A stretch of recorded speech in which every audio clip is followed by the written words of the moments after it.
Yes guys, kasama po natin ang Mutya ng Baragatan 2025 sa Miss San Vicente. Kamusta experience at may corona ka ngayong taon? It was actually a great experience for me representing San Vicente once again on a big stage. Yan bilang bagong corona, ano yung gusto mong mensahe sa mga kabataan ng Palawan? So as your newly crowned Mutya ng Baragatan Festival, all I can say to the youth out there is that never doubt yourself.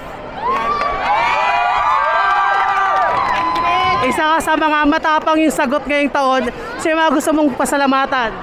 So I would like to thank first and foremost my mother, my family, friends, relatives, and of course to my Camp Trendisistas headed by Sir Nino Aguirre, to my LGU of San Vicente. Thank you so much for your support, guys. It was such an honor representing you. Oh, English. Pwede mo banggitin yung pangalan mo at yung title mo ngayong gabi? I am Althea Claire Paroco, your Mutya ng Baragatan.